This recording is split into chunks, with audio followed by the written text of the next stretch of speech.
nongeye kubasuhuza mwese mudukurikiye kuri Jocare nkuko musanzwe mubizi dusanzwe tubagezaho amakuru agendanye n'ubuzima bw'imyororokere cyane cyane ku bana b'urubyiruko weho uri aho uri hose mu Rwanda hanze y'u Rwanda tuguhaye ikaze Ngendi Shadai. Uyu munsi dufite umutumirwa mwiza uje kutuganira ku bigendanye n'uburibwe bwo mu mihango. Ese uburibwe bw'imihango ni iki? Ndakurarikira gukurikira ikiganiro, urakora subscribe, ukore share, ukore comment kugira ngo ndetse n'ugikunda ugisangize n'abagenzi bawe. Reka muhe umwanya atangire atwibwira. Tuguhaye ikaze kuri Jocare. Murakoze cyane. Amazina nitwa Niyigena Elize. Ubusanzwe nkaba nkora mu kigo cy'ubuzima cyitwa HDI. Okay. Ni ikigo gisanzwe gikurikirana urubyiruko kujyanye n'ubuzima bw'imyororokere ndetse no kuhagura ku bijyanye n'ubuzima muri rusange. Okay.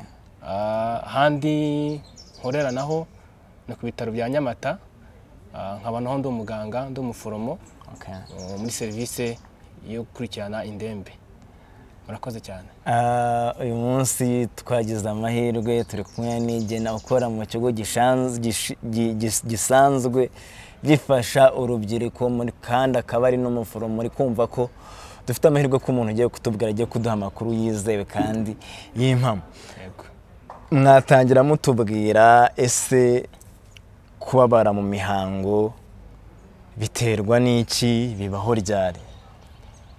Ubusanzwe ukwezi k'umukobwa kugira ibihe bitandukanye. Yego. Hari igihe biba ngombwa ko umukobwa ashobora kubabara mu mihango cyangwa se ntababare. Yego. Bitewe n'uko hari byabanje, uyu munsi tugiye kuganira ku impamvu ishobora gutuma ababara bitewe n'uko wenda ukwezi kwe kwahindutse. Yego. Muri rusange ukwezi k'umukobwa kugira ibihe bitandukanye. Hari igihe biba ngombwa ko umukobwa ashobora kubabara bitewe n'imihindagurikire y'umubiri we muri uko kwezi, cyangwa se bitewe n'ikirere cyangwa se n'ahantu aherereye. Yego. Ikindi ishobora gutuma habaho ububabare n'amakuru rusange ni uburyo imihindagurikire yabaye mu mubiri we. Yego. Ubundi iyo tuvuze menstrual cramps cyangwa se dyspnea cyangwa se kubabara kw'imihango, ni mu gihe habayeho kubabara kudasanzwe mu nda yo hasi k'umukobwa mu gihe ari mu mihango. Yego. Ese usibye kubabara ni ibihe bindi bimenyetso uyu mukobwa agira?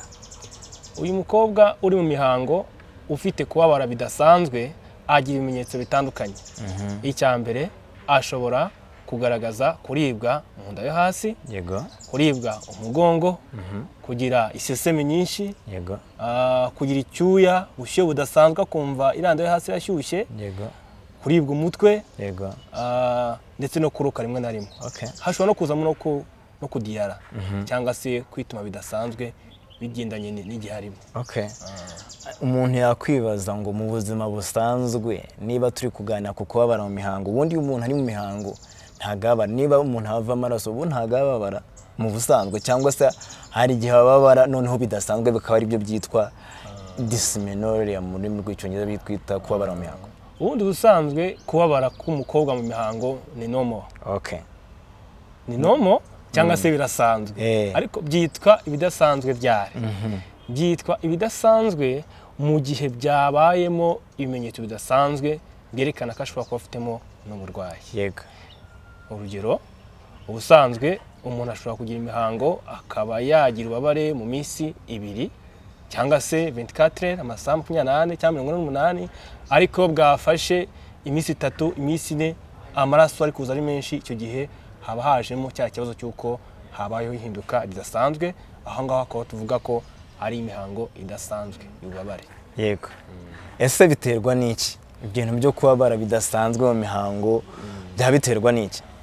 Ubusanzwe kubabara bidasanzwe mu mihango rimwe na rimwe hagiye ushobora kuvuga ko bishobora guterwa n'imibereho yo mu muryango, bishobora guterwa n'uruhererekane rw'umuryango. Okay.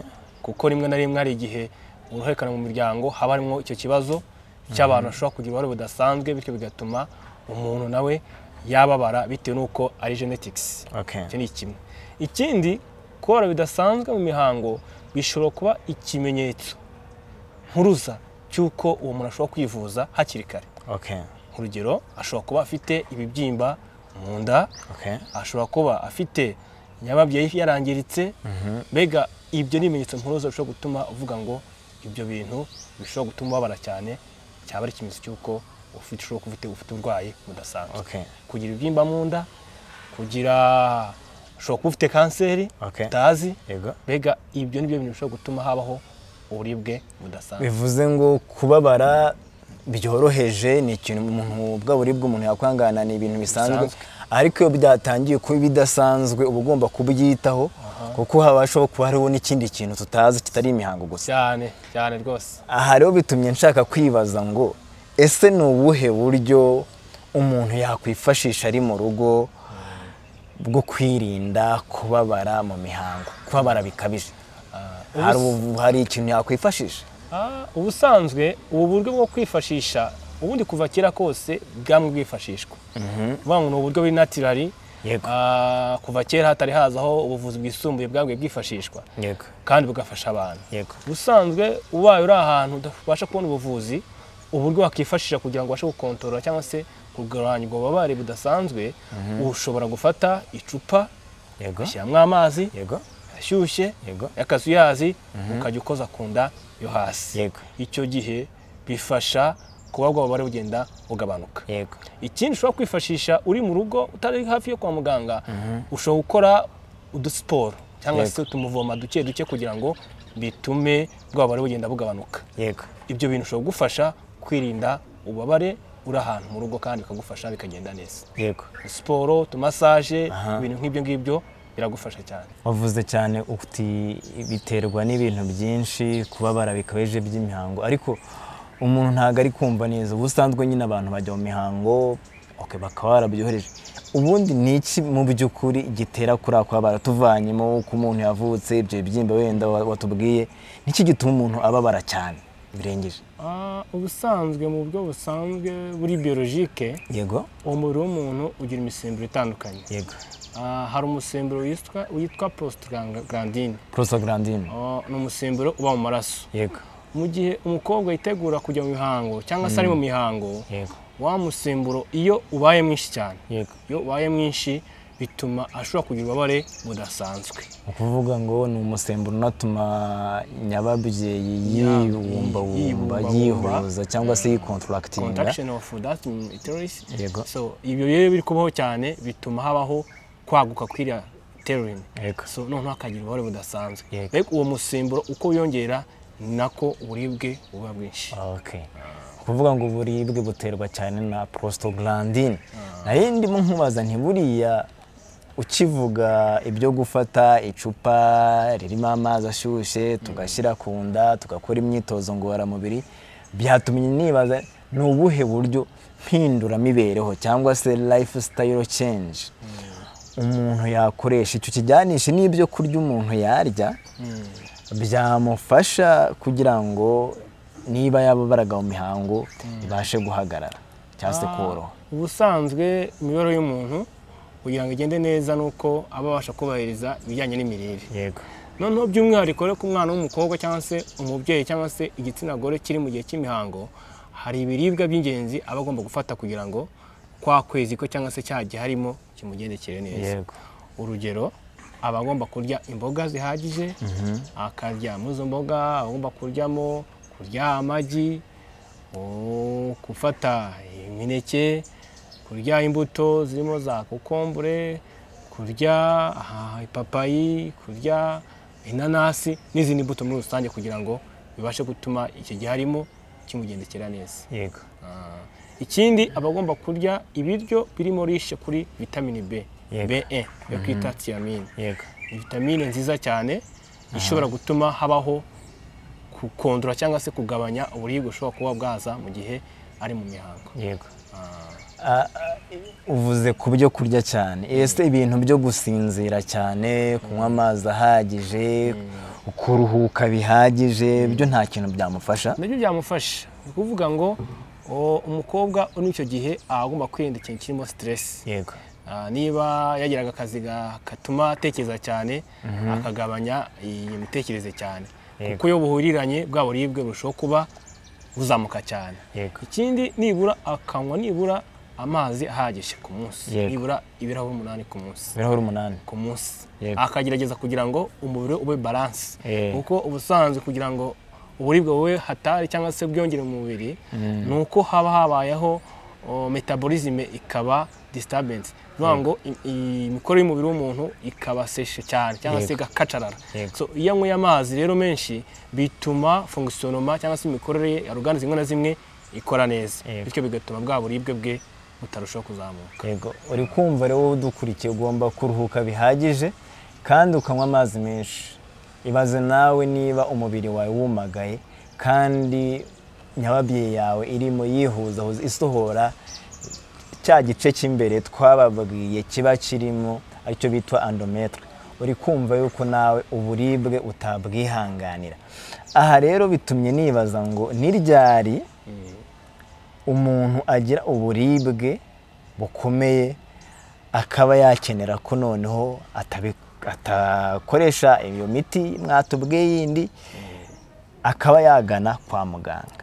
Ubusanzwe ubundi tuvuga ko mu gihe cy'amasaha 48 bwa buribwe bushobora kubwihanganira. Yego. Ariko iyo byageze kuri uwo masaha 48 bwa buribwe bukomeje kwiyongera. Yego. Nta yindi gahunda no gusanga muganga, no kwegera ivuriro kwegereye bakagufasha. Yego. Uti iyo burengeje amasaha 48 cyangwa se ufite uburibwe utabasha kwihanganira, uri umuforomo ukora kwa muganga, ngiye kukubaza ikibazo umbwira iti nihe miti umuntu yajya kwigurira muri farumasi cyangwa se iyo ngiyo tubwire n'imiti aramutse agiye kwa muganga yahabwa yaba ari iyihe? Ubusanzwe ntago dushishikariza umuntu wese ugize ikibazo gufata imiti. Ntago tumushishikariza kuko uko ayifata niko bigenda turushaho kwangiza imikorere y'umubiri we. Yego. Ariko nabwo iyo byanze, iyo byanze hari imiti yibanze. Yego. Hari imiti yibanze ushobora gusanga ku kigo nderabuzima cyangwa ushobora gusanga kuri farumasi ukayigura. Iyo miti niyo twita anti-inflammatoire steroidien. Iyo miti ni imiti yoroheje igabanya ububabare mu buryo bworoheje, harimo nka paracetamol. Yego. Paracetamol ni umuti umuntu wese ashobora gukoresha arwaye umutwe, afite umuriro, ababara, akawukoresha akumva ko nta kibazo kandi bikamufasha. Undi muti ashobora kwifashisha woroheje ni umuti witwa ibuprofene. Yego. Ni ibinini bisanzwe muri farumasi baguhereza bitewe n'uko muganga akwandikira ordonnance, niyo yibanze. Indi yose bisaba ko muganga muhura nawe akagusuzuma akamenya neza diagnostic cyangwa se ikibazo ufite kiri hatari mu mubiri wawe. Kuvuga ngo uramutse ufite ikibazo gikomeye ukegera farumasi cyangwa se bagurishiriza imiti hafi aho ngaho, byakomeye wafata ibyo binini akubwiye, ariko birengeje wakwegera ibitaro bikwegereye bakaguha, ukaba muganga akabasha kugusuzuma akamenya ikibitera. Burya ngo ni byiza kuvura gitera ikibimuteraho kwica gitera cyane. Tugomba kumenya isoko y'ikituma ibyo bintu biriko umuntu yatumye ababara cyane.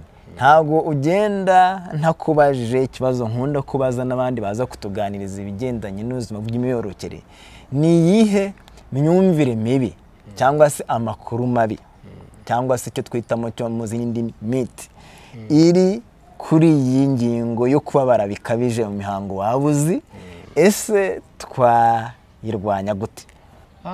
Muri rusange ibi bintu bijyanye no kubara mu mihango hari urubyiruko rwinshi ruba rufite amakuru atandukanye. Yego. Hari ubabara bakamubwira ngo nubona n'umuhungu biragenda neza. Ntabwo bigenda se? Bwabo babare ngo barashira. Yego. Hari ubabara akamubwira ngo niba uri umukobwa ugeze imyaka y'ubukure ukwiye gushaka umugabo. Yego. Kugira ngo ibyo bintu bishire. Yego. Ariko uburyo buri biologique n'uwashatse ashobora kubabara. Yego. N'umujene ashobora kubabara. Bivuze ngo amakuru yo kumva ko kuba ubabara mu mihango ugisubiza ari gushaka umugabo cyangwa se ari gushaka umusore ntago ariyo. Yego. Cyakora bishobora kuba ari cyo byafasha, ariko ntago aricyo kiriba kigenderera kugira ngo ububabare bushire. Yego. Ku mugore ubana n'umugabo birafasha kuko ubundi nyirizina ububabare ahantu buturuka rimwe na rimwe tuvuga ko hashobora kuba habayeho hari icyo twita imene. Yego. imeni ni agahu cyangwa se ni akenge gashobora kuba gaturukamo ari amaraso. Iyo kagutse cyangwa se karangaye, ya maraso ashobora kuza mu buryo bworoshye. Iyo gafunze niho hashobora kubaho ya maraso kuba yakiyongera, noneho amaraso yamara kuba menshi muri nyababyeyi hakazaza bwa bubabare budasanzwe mu gihe ashaka gusohoka. Ibyo ngibyo bishobora gutuma yakoze imibonano hakaguka agasohoka, ariko mu by'ukuri kuri kubirimo nuko uwashatse byamubaho n'utarashatse byamubaho. Icy'ingenzi ni ukumenya ngo ububabare bwanjye bushingiye kuki, abibwiwe na muganga. Cyane ko watubwiye ko ishobora kuba ari n'ikimenyetso cy'uko umuntu afite ibibyimba, afite kanseri.